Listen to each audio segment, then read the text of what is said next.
Warning: this program contains graphic content. Viewer discretion is advised. Sheriff Barber's office.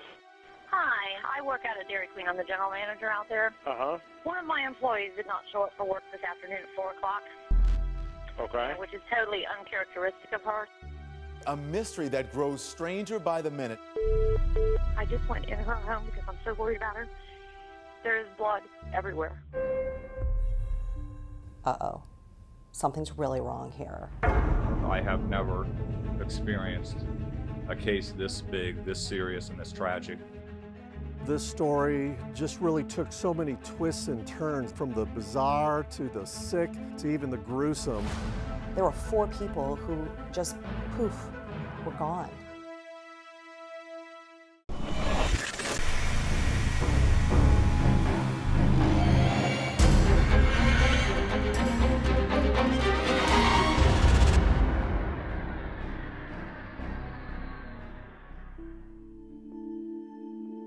Mount Vernon in Ohio is a very small community, the type of town that your children can walk or ride their bike downtown and parents would feel safe. Apple Valley is beautiful. There's all these beautiful homes surrounding this private lake, and it's the kind of place that you wish you lived there. Tina Herrmann lived in Apple Valley. She lived with her 2 children, Cody and Sarah. Sarah Maynard, 13 years old. She had the face of an angel. And her little brother Cody, 11, and he was the baseball player. Sarah, star athlete on the softball team, great athlete. Cody, straight A student, great athlete, plays baseball also. Tina Herrmann always found time for her children who played sports, who were also in middle school and elementary school. She worked at the Dairy Queen in Mount Vernon, which was about 4 or 5 miles from where she lived. She was just a hardworking and dedicated mom, and it was that work ethic that helped get this case going from almost day one. Sheriff Barber's office. Hi, I work at a Dairy Queen. I'm the general manager out there. Uh-huh. One of my employees did not show up for work this afternoon at 4 o'clock. Okay. Which is totally uncharacteristic of her. She's one of my managers. What's her name? Her name is Tina Herrmann.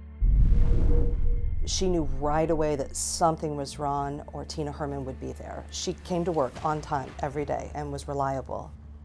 I drove out by her house and went and knocked on the door, left her a note. She's not answering her phone, which is totally uncharacteristic. She's not answering her text.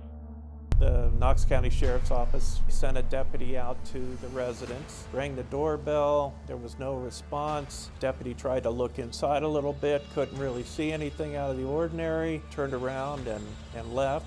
About 2 or 3 hours later, the same deputy came back.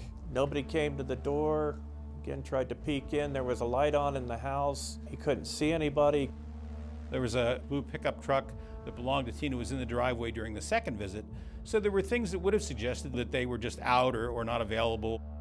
It was the next day, though, when they really did discover that there was a problem at hand. The children, we know that they were nowhere to be found as well, and as part of the investigation, police actually made contact with the school to try and get a timeline.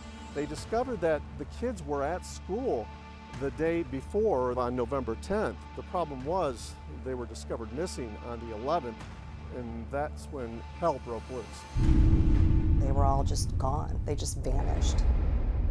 With Tina not showing up at work, it was her boss who actually took it upon herself to head out to the home to see maybe something was wrong. Tina and her boss had actually discussed what she would do if, in fact, something happened. So when her boss got to the house, she went around to the back deck, and she was told that a certain window there would be unlocked. Once she got into the house, she looked around and very quickly saw that something was terribly wrong. Hi, this is Valerie Haythorne. I've been dealing with the deputies with Tina Herrmann. Yeah. I am out at her house now. I just went in her home because I'm so worried about her. There is blood everywhere. She discovered a gruesome scene. Just give us a few minutes and we'll be en route, okay? Okay, that's Don't go back in the house. I'm not going anywhere. I'm staying in the driveway. Okay. The sheriff's office personnel were arriving at the scene, and they went in and again assessed the scene, found a large amount of blood, obvious signs of struggle and violence, and realized immediately that they had a significant crime scene there.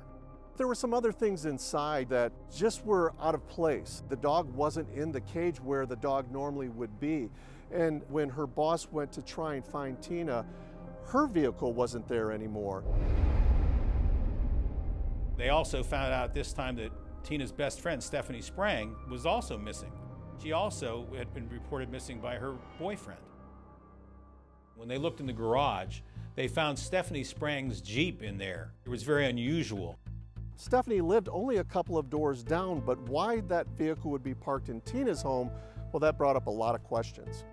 It was also odd because it had been pulled in a very reckless manner to perhaps get it out of sight.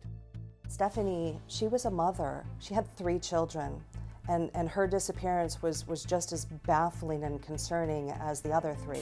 There were 4 people who just, poof, were gone.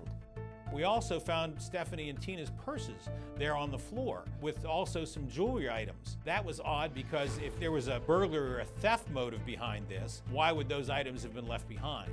What it appeared was likely was some type of a crime of passion. Someone that was angry, someone that had been upset. Neither of the adult women were using their cell phones. No credit card use was occurring anywhere or had occurred. There's an unusual amount of blood in that house. It isn't from someone stubbing their toe or cutting their finger. I think everybody believed because of the way the house looked inside that someone had been either seriously injured or killed. About that time, BCI arrived to assist in that investigation. What they found was 3 separate areas where it appeared that a violent attack had occurred.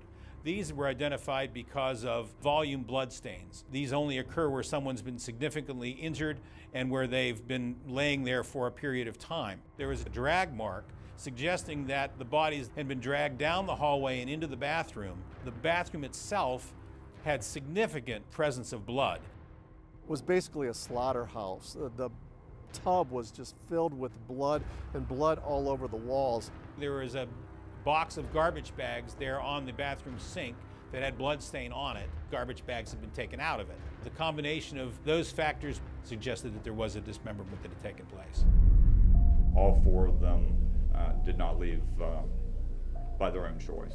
On the one hand, we had this massive search for this missing family. Volunteers on horseback, dogs were brought in, but at the same time, not as publicly, there was this investigation going on into what looked like a violent crime. This was a situation where everything was on the table. We really didn't know what we had. That's when the community started to become concerned. I mean, 4 people missing, that's kind of scary. As the search was going on to try and find these missing people, Tina, Cody, Sarah, Stephanie, police stumbled upon a clue. They found it just located about 5 or 6 miles from Mount Vernon. It was in a town called Gambier. They found Tina's Ford pickup truck. It was near a bike path, near a wooded area. They saw some blood inside the cab of the truck. They also saw gas cans in the back of the pickup truck. They thought that was unusual as well. Anytime you find a home or a crime scene without forced entry, you have to suspect that there might be an inside person involved in the case.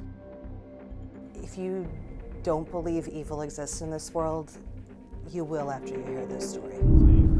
When no one could locate the children, that's when we all started looking at each other and saying, uh-oh, something's really wrong here. I called in last night about Tina Herrmann being missing. I am out at her house now. I just went in her home because I'm so worried about her. There is blood everywhere. At the time, the journalists didn't know the amount of blood that was discovered in the house. It was alluded to, but certainly for the investigators, they knew right away that they could be dealing with dismemberment.